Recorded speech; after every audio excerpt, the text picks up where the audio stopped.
Yes, it's the best part of any NCAA14 Dynasty. It's the offseason. Welcome back to the channel. Welcome back to the series. I'm Kimbroplays. Marshall making some waves in college football. Coach Mayo comes in, and aside from a slip-up at FAU, had a really strong first year. Caps the year off with a bowl win against Louisville. Tons of returning starters and more development of young impact players in year two. Higher expectations, more pressure. And what do? We go out and win Conference USA and make the college football playoff. Incredible year for our group, showing that year one wasn't a fluke. But now, a huge offseason is upon us. Really important guys will be lost to the NFL in graduation, and Coach Mayo needs to show that he can start winning with guys he recruited versus guys he inherited. But first, is he the hottest young coach on the market? Auburn.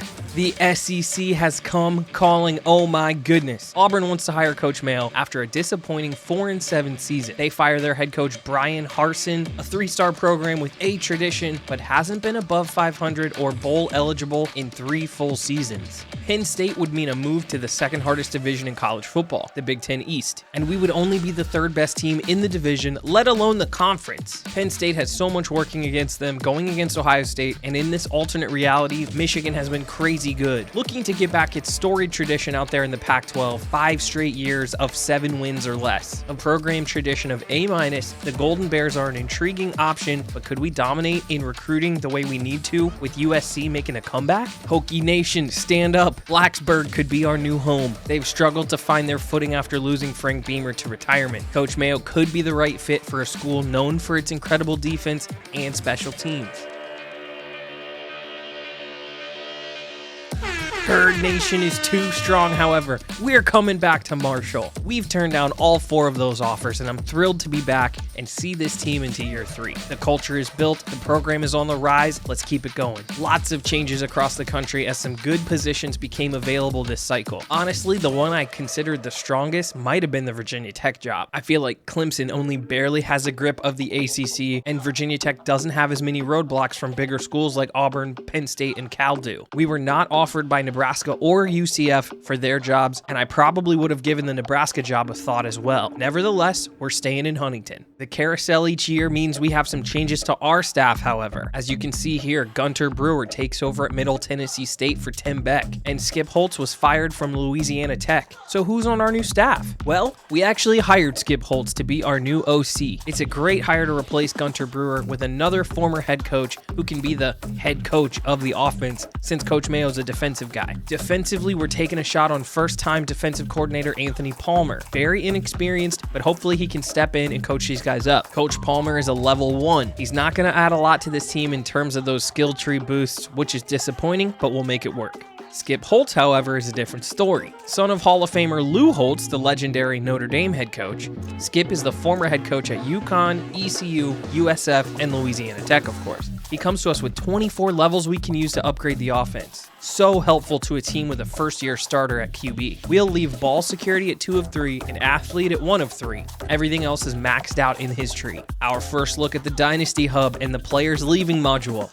As we load up our game file, here we go. And there it is. Officially, Grant Wells is declaring for the NFL draft. Projected to be a first-rounder, it's the end of an era, but you can't turn down that first-round money and opportunity. Next on the list is Corey Gamage, who has decided to return to Marshall. Awesome for a young QB to have that big, reliable target back next year. It looks like we are losing sophomore linebacker Lamont Carter to the transfer portal. He was Coach Mayo's first commitment, and for serious fans of the series, you'll remember his debut. His first and only action last year, he forced 2 fumbles in the second half of a blowout game. He wants more playing time, and I think that's very telling because there's an important omission from this screen. I do not see Eli Neal, so I believe our most important defensive player is coming back. In total, 1,948 players are leaving college football. 68 are in the transfer portal, 264 are into the draft, and 43 of those are declaring early. Some of those guys leaving early include Bryce Young and Will Anderson of Alabama, Bijan Robinson, the halfback at Texas, Michael Mayer, the Notre Dame tight end, and Kyler Gordon, the Washington corner. Lots of guys taking off early for the draft. I really like this tool so far. Let me know what you guys think in the comments. One more time from the more traditional screen so it's a little easier to read. Wells is off to the league after his redshirt sophomore season. Carter's headed to Purdue in the transfer portal. Disappointed by that, but if Eli is sticking around, Carter's path to the field remains blocked, so I understand it. Gamage is staying. Love that for James Fuqua. Edwards and Gilmore are graduating, but are projected to be drafted, which is great for those guys. I really wish we could see where these guys go. Obviously, high on my NCAA wish list, but nevertheless, Wells goes in the first round. Edwards is taken in the 4th, Gilmore in the 5th. I feel like those guys maybe should have been a round higher, but regardless, congratulations to them and good for our program to have 3 guys taken in the draft. No draft love for Abraham Beauplan, Naquan Reynolds, Devin Miller, or Josh Bowers. Hopefully those guys can catch on in the league somewhere as an undrafted free agent. I was hoping we had like 6. Unfortunately, the tool this year is only giving us 1. Andrew Jackson, a decent player, coming over to us from Toledo as a 69 overall outside coverage linebacker. He redshirted his first year at Toledo and conveniently fills the void from Lamont Carter leaving for Purdue. He really needs to work on that awareness rating, but he looks like he could become a tackling machine. We'll see how he looks after some training results. As we turn our attention to the offseason recruiting window, here is where the class stands currently. Ranked number 23 with 18 total commits, 3 4-stars, 7 3-stars, 7 2-stars, and 1 1-star player. What's a little misleading is that a few of those 2-star prospects are actually higher overall rated JUCO players, so I think the class is even a little better than number 23. Andy Johnson and Corey Hawk specifically are both 75 overall or better, but only get 2-star ratings. As we iron out who we make our final pitches to, here's the list. We have 7 scholarships open, but we're only going to go after 5 players at this stage. We were looking through the player pool, and a last-minute find, Brandon McPherson, a 3-star JUCO player. We scouted him, 79 overall pass rushing defensive end who would be a great addition to this front 4 rotation that's looking to replace guys like Kobe Cumberlander. He's our top priority. Below him is our only defensive tackle left on the board, 72 overall Jermaine Washington. Big body with a balanced skill set, and we need more defensive tackles in this class. Reggie Malone, our freak athlete, middle linebacker, 87 speed, the kind of speed you can't teach at the position. We would love to bring him in and have him learn from Eli for 1 season. Samuel Cook, fun prospect here. JUCO junior, 3-star guy from about 20 minutes away from me in Bexley, Ohio. 6'3", 202, and can run. 93 speed, 93 acceleration. At that size with 88 route running, that's a lot of fun. I wonder if he's a big slot player or if he's an outside guy from day one who allows John Bass to slide into the slot and thrive. We'll see if we can get him. Lastly, taking a flyer on TC Evans, 80 overall punter from Canada. We need a guy for when Ciucci graduates after this upcoming year. He'd be a nice get. There are the point totals. Let's see how we look on signing day. And here we go. We signed Samuel Cook, the JUCO wide receiver. First of all, I love that. But we miss out on Jermaine Washington and Reggie Malone. Those hurt for sure. We weren't really in on any of these other guys. As we scroll down, we do land 66 overall Paul Stratton, but I don't see Evans or McPherson. I hate this. NCAA14. It looks like McPherson, the defensive end, just didn't pick anywhere to sign. Same with Evans, we hate to see it. We weren't able to fill up their meters for either player, and we lose out on both of them. As we saw, Washington to Oregon, Malone to Eastern Michigan, those two sting. But getting Cook is awesome for us, and so is Stratton, considering we lost out on Washington. We do end up getting a defensive tackle. All in all, we finished with the 32nd ranked recruiting class, 21 total commits. Again, I feel like some of these JUCO players who are going to push for playing time instantly don't get the credit in terms of star rating. I'm really happy with this haul. The usual suspects in the top 10 led by Alabama. Interestingly enough, Virginia Tech has a top 10 class with 2 5-stars. Should we have gone to Blacksburg after all? It is time for position changes. This is our first look before the training results to see our incoming freshmen and how they fit into the roster. And we get to pick out where some of these athletes from the class make the most sense. First guy I want to look at is JUCO junior Corey Hawk. We know he's an athlete who projects to play along the offensive line, but where exactly, I'm not sure. His highest overall rating is actually at center. Let's start him there. Next is Eric Love, 4-star athlete who can do a lot of things and is a two-way player. Let's put him at halfback and go from there. Casey Smith is next. 95 speed, he can absolutely fly. He cannot play defense, so he's probably either a wide receiver or a halfback. 6 foot, 188. I'm leaning backfield for him. Final athlete is the one who I've had the most trouble with, Andy Johnson. JUCO junior, but 6'7", 231. Incredible athlete for his size. He can run routes, he can cover routes. 72 tackle, 93 carry. I've literally never seen a prospect like him before. And after much consideration, I think I want to see him in the secondary at safety. Also, before I forget, Eric Love is a corner. That's exactly what we recruited him to be. I got him mixed up with Smith. Love goes over to corner. Looking at the depth chart and being pleased with Everhart last year, Hawk is actually better off somewhere other than center. I think tackle makes a lot of sense because of his 6'6", 270 frame. He and Tucker can fight it out for reps at right tackle. We have a slew of wide receivers. Gamage and Keaton are back. Cook coming in. 4-star Will Matthews is coming in this class. It's just a lot. So it got me thinking about which wide receivers might be able to play on defense. As I look through the cover skills, look who can play a little defense for us potentially. It's Caleb Mcmillan. His path at wide receiver is completely log-jammed as a redshirt senior. I want to give him a shot at some playing time. I'm going to give him a try at corner. 6'3", 215. It would be awesome to have a big guy to go against big-bodied wide receivers on the other team. Plus, it's a way for him to see the field. Let's make the move. Then I started looking at other ratings of our wide receivers, and guess who can block a little bit? Corey Gamage. At 6'4", 222 pounds, maybe his value to this team next season and to the NFL is actually to convert to a pass-catching tight end. It would take him from a 92 to a 79, but as you can see, we need help at tight end badly. Plus, we're a team who uses the tight end on every play, so he'll definitely get all the snaps he was going to get at wide receiver. I know it's a little controversial, but I really like that move for us. Comment below what you think about Corey and Caleb in their new positions. Back to the Dynasty tool we go, as it's time for training results. So here we have it. Just like we talked about, some more subdued results from what I can tell. That's going to be the same for every team. Also, Marshall with a D- in academics. Oof. Facilities up to a C. Pro potential B-.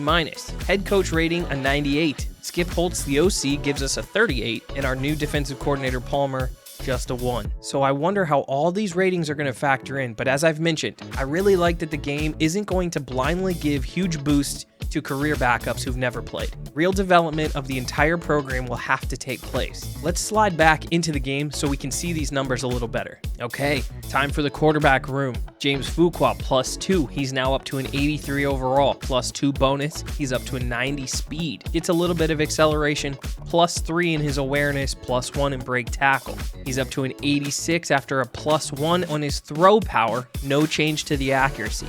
Certainly wish we got a little bit more out of him in the offseason in terms of improving his arm, but all in all, that's a decent offseason for Fuqua. And shout out to Luke Saban and Cam Fancher, both +4s. These backup quarterbacks are going to play a big role for us as well in case Fuqua goes down. +2, 91 overall for Rasheen Ali. No change to his speed, but he gets a little bit of a boost in his strength, agility, and acceleration. He was already a high awareness player. We get a little more in break tackle and trucking, +1 to the elusiveness, +6 to his ball carrying, +3 and +4 to the stiff arm and spin. Juke move goes up 5, catching goes up +6. Let's go. It looks like a marginal +2 at the front, but Rasheen Ali certainly got better this offseason, and 91 injury rating. The real intrigue is the battle with Jeff Clemens and Knowledge McDaniel, both having a great offseason, +3 overall. I really thought that this was just going to be Clemens's instantly as the backup running back, but to be honest, the 95 agility, 95 acceleration from Knowledge McDaniel, those are intriguing numbers to me and certainly give a different type of runner than what we get from Ali. So we'll definitely have to see. Look at the +9 spin move rating. Knowledge McDaniel might be kind of nice.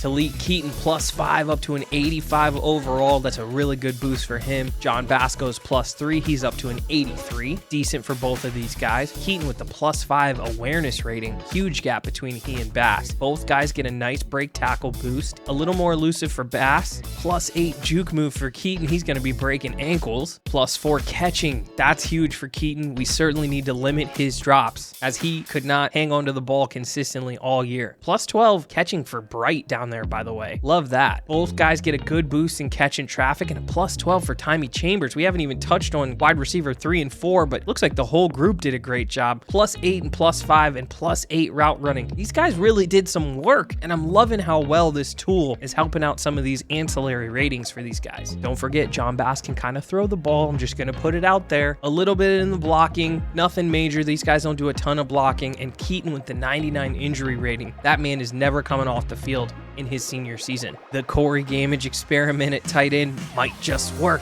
Plus 2 for Corey Gamage, plus 5 for Hayden Hagler, up to a 78 overall. That's awesome. Gamage with that 85 speed, solid strength rating. He's got great agility and great acceleration. Obviously a little bit lacking in the awareness. Shout out Hagler for the 88 overall, but we see Gamage get a plus 5 in break tackle. He's a little more elusive. He's got a little bit better spin move. He was already at a 99 overall catching the ball, and his catching traffic improves by plus 9. Absolutely phenomenal offseason for Gamage. And Hagler, he really showed himself to be pretty solid this offseason as well. He's gonna play. Hagler is gonna get a lot of time. Oh boy, this is the first big oof of the entire training results. Our boy Driscoll, after giving up 9 or 10 sacks last offseason, minus 2 rating overall. He's down to 70, and then Mike Woods gets a plus 4, so now he's tied with his backup. Really, really tough to see out of Ethan Driscoll. He's still the strongest tackle we have. He lost a little acceleration, he lost a little awareness. His pass block went down 3,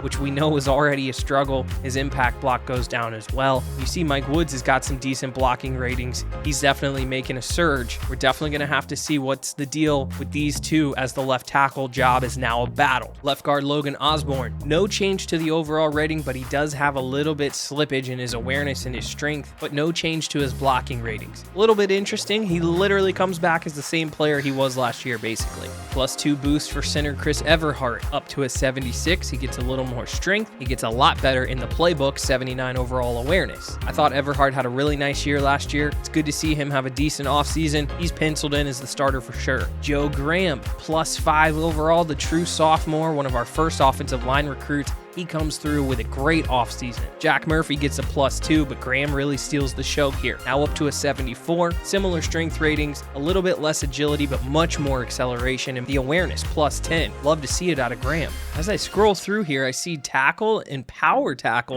rush moves. Jack Murphy, 6'4", 296. Yeah, well, he might move him to defensive tackle next year. I didn't realize he could play on both sides of the line of scrimmage. Very interesting. Joe Graham, plus 3 in his pass block, plus 2 run block, plus 3 impact block, so a good offseason for him. He's ready to take over the starting role at right guard. Dalton Tucker, 76 overall after a plus 3 offseason. That's a really solid, strong boost for him, as we think he's probably going to push to be the starter at right tackle. Plus 2 in his strength, plus 1 acceleration, but most importantly, plus 10 in his awareness. Love that. Has some marginal improvements in his blocking ratings as well, up to an 80 in his pass block, 79 in his run block, 81 impact block. I think it's really Dalton Tucker's spot to lose. Small plus 2 bump for Owen Porter. He's up to an 81 overall. Aiden Hubbard gets a plus 3. Charlie Gray gets a plus 3. And Daniel Foster with the plus 2. Interestingly enough, I actually am intrigued by Hubbard, up to a 79. He's got 84 speed, but scoot over. 91 agility, 94 acceleration. 6'4", 244 out of Cleveland. He might have to get some playing time. Porter with the plus 3 to his awareness. Porter's up to an 82 in his tackle rating, 79 power. He's got an 81 power move, 79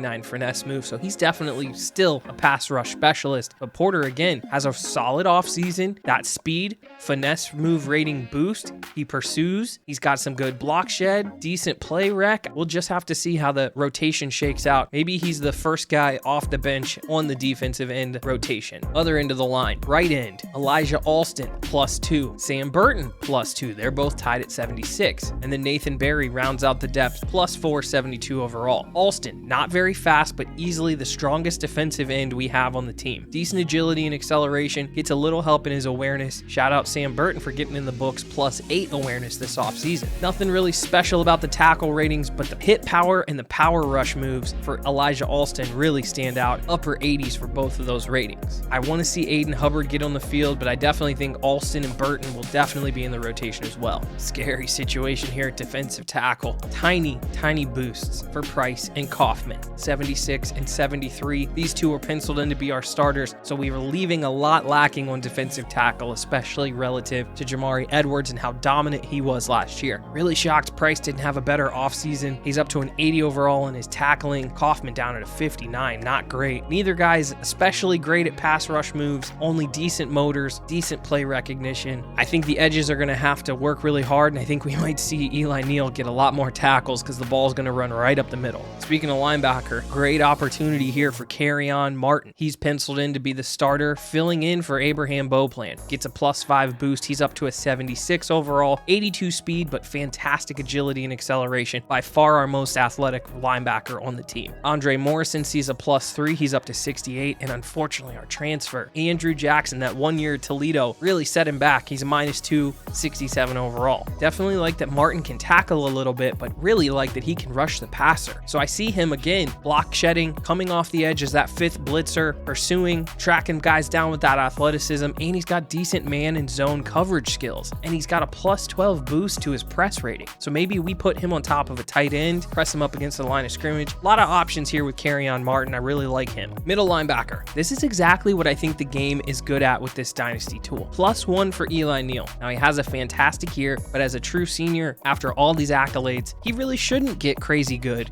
in his final season. I like that. 99 overall awareness, really solid agility and acceleration. Still shocked, his tackling only a 79, which it feels like it should be a 95. He just makes every tackle, but decent pass rush. He gets a power move rating boost. He gets a block shed rating boost. So tiny little boosts here and there. Eli Neal doesn't look on paper like he's going to be crazy good. He's up to an 85, but still good offseason for him. He's a balanced player. He's the guy in the middle. Not a lot of depth here and not a lot of change. Jacorian Anderson, redshirt junior, looking like he's going to start in that 3rd linebacker Tyreek Bell role. Literally sees no boost. No ratings change at all. I don't even understand how that happens. Corner, good boost for Micah Abraham and a big boost for Caleb McMillan. That is so awesome. 81 overall after a +3 for Micah, 72 overall, +5 for Caleb. Dayton Smith loses 3. Scott Ward gains 3. They're both at 67. I really want to talk about these top 2 guys as they make the biggest moves. Caleb with that 6'3", 215 frame, decent speed and agility and acceleration, so he certainly can play the position from that standpoint. His awareness rating, though, is super low. 54 overall.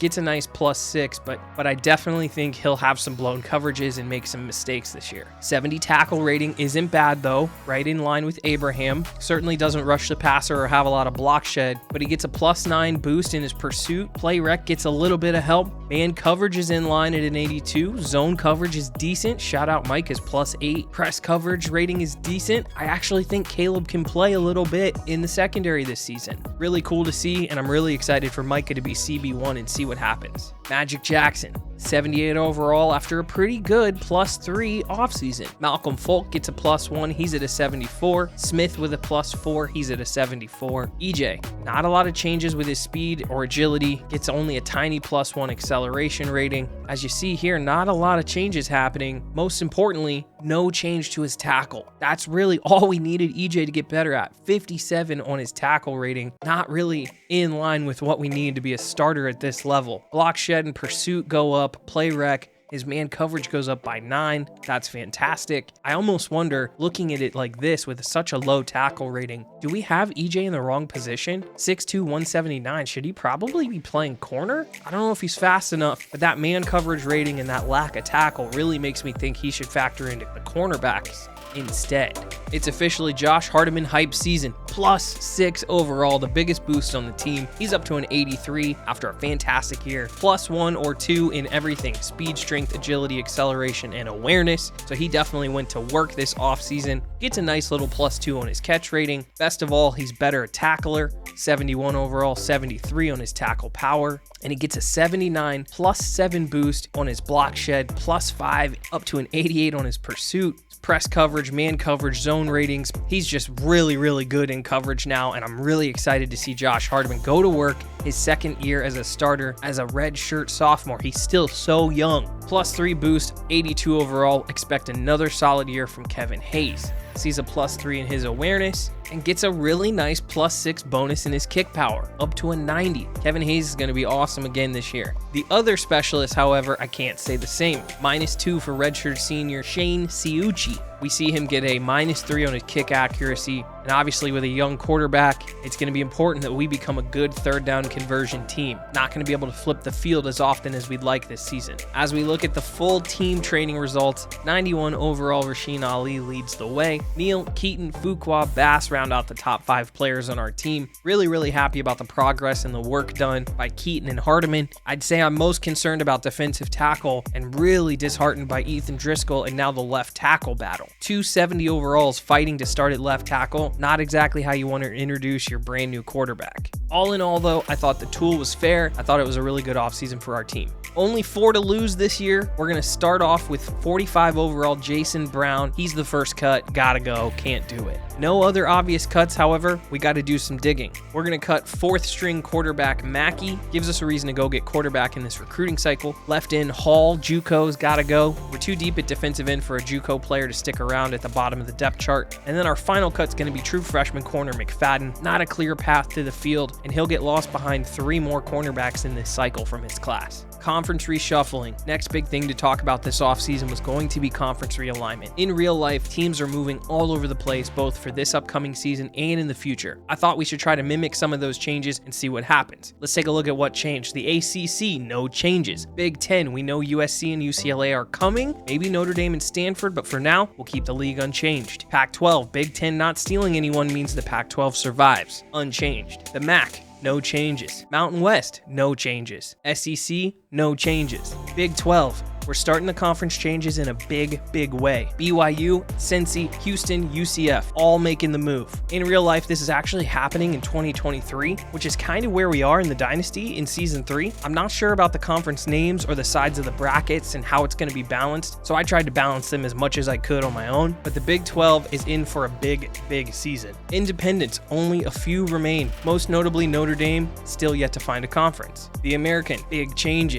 In 2022, in real life, the AAC still has Houston, Cincy, and UCF. Obviously, we've already moved them to the Big 12, so we don't know what they'll look like, but these are the teams that will be there after those schools leave. The AAC list includes familiar Conference USA faces like Tulsa, ECU, and Tulane. So what does Conference USA look like? Conference USA has had a lot of drama ahead of the 2022 season in real life. Old Dominion, Southern Miss, and Marshall are all out, but Conference USA is in a holding pattern. They'll soon be adding Liberty, New Mexico State, Jacksonville State, and Sam Houston State, but none of those teams are actually in this game. So we're just making it work like this for the time being. But what that means is the Sun Belt era is here for Marshall. Just like in real life, they'll make the move to the Sun Belt Conference alongside Southern Miss and Old Dominion. Missing from NCAA14 is James Madison, who isn't listed here as they weren't an FBS team when this game came out, but this is as close to the real thing as we can get, including the alignment of the divisions and the names of the divisions. Competition in this conference is probably similar to where we were in Conference USA, and if we continue this strong run of play, I can only imagine the big boy conferences will start coming after Marshall. We will see. Okay, conferences are settled. Here's a look at the schedule. Starting out the year with a familiar foe. It's the Battle of the Bell at OU in Week 1. Week 2 we'll see a bye, but then we get into some ranked matchups. Week 3 we get 24 ranked Arkansas heading to Huntington. Week 4 we're going to go to Austin and take on Texas. Then we'll get into a stretch of conference play with ULM as our first official game in the Sun Belt. Then App State comes to town, and then we are at Coastal Carolina and number 25 Troy. Tough back-to-back there on the road, much needed bye week in Week 9. Then we'll host ODU, and then Conference USA rival UAB actually comes to town. We'll close the season out on the road at Georgia Southern and Southern Miss, and then at home for Week 14 with Georgia State. That's the slate we've got coming up. Comment below your guess on our season record. If you get it right, we'll go back and look at the comment section for this video. If you win, I'll send you a merch gift card. A few guys to note getting a red shirt. Casey Smith getting an extra year makes sense with Ali still around, and the push from Clemens and McDaniel for running back 2 means he's got no good shot to get on the field. Similar situation with Will Matthews. At best, he's a wide receiver 6 on this team. Let's stash him away for the future. First look at the depth chart for season 3. As expected, number 2 is QB1 for year 3. Happy with Zaban's progress in case of an injury as the backup. It's going to be Rasheen Ali, of course, as the bell cow, but look for McDaniels and Clemens to spell him when they get a chance. True freshman Wilson comes in to start year 1 at fullback. As we thought when we signed him, Sam Cook, with that frame and speed, he starts on the outside at wide receiver, along with Keaton. That's going to let John Bass play in the slot. Chambers and Bright I expect to see the field as well. Corey Gamage is ready for his new role. TE1 with 85 speed, 93 agility, 95 acceleration. Hagler's going to play a lot as well. Driscoll gets the first crack. Horrible offseason. If his play hinders this offense, he'll get the quick hook for Woods or Hawk. Jack Murphy, the right guard, leapfrogs Osborne after a strong offseason. We'll watch his play as well. Everhart's the guy at center. He's ready to roll after a great summer. Joe Graham gets rewarded for his great work in the offseason. He'll start at right guard. Dalton Tucker, the 5th year, earns the starting job in front of Hawk. Hawk's basically the 6th offensive lineman and primary backup across all 5 spots. Owen Porter back at starting left end. He's the leader of this defensive line. At right end, we're going to give our best athlete a shot. Aiden Hubbard runs with the ones at right end. Alston is his backup and will also be in the mix if we struggle to stop the run. Price has to be the guy. He starts at DT with Kaufman also playing. Beyond that, though, if one of them goes down, we are in severe trouble. True freshman Hodges is the first backup. He's only a 71 overall. Martin's poised for a big year starting in Beauplain's old spot. The redshirt sophomore is going to see a lot of action this year. We are not very deep at middle linebacker, but Eli Neal has proven to be incredibly durable in his career. He's the heart of this defense. Anderson starts at linebacker 3. He only really plays in bigger sets in that Tyreek Bell role. Limited, but important when he does get on the field. He'll need to make plays. Mike is back as the NCAA's returning interception man. He takes on CB1. Caleb Mcmillan going to get the first opportunity at CB2. He's got the coverage skills. His awareness and play rec may lead to some mistakes. We'll see. Eric Love and Mario Sanders, both true freshmen. They're the future, but they'll also have to factor in to any 3 or 4 corner sets we run this year. Quick reminder, we play a 4-2-5, 3 safety defensive scheme, meaning Andy Johnson at the top of this depth chart is notable, but Magic Jackson will also play a ton, just like Naquan Reynolds did. Johnson, 6'7", 231, 90 speed, might be my favorite new player on this roster. I can't wait to see him fly around out there. Josh had maybe the best offseason of any starter, +6, and he's going to really break out in his redshirt sophomore season. JoJo Evans backs him up as this secondary might be the strength of this team. Knowledge McDaniel looks to keep the strong tradition of returners going at Marshall. He lacks the elite speed of Willie Johnson and Josh Bowers, but he's got incredible agility and acceleration. I expect him to be an effective returner even if he doesn't outrun everybody. Jam-packed episode, but I absolutely love the offseason in this game. We saw some very intriguing job offers, but Coach Mayo ultimately decides to head back to Marshall as this job is too good to pass up right now. We used the Dynasty tools for the first time, and I think they're going to add a lot to this series. Really pleased with how it managed players leaving and training results. We are in a new conference, which is going to be interesting to manage and adjust to. And lastly, we finalized this depth chart. This program is at a crucial point. Can Coach Mayo maintain the success he has had when he loses his starting QB? The James Fuqua era officially kicks off next time. Thanks for the love and support. Season 3 is up next. I'll catch you there. Peace.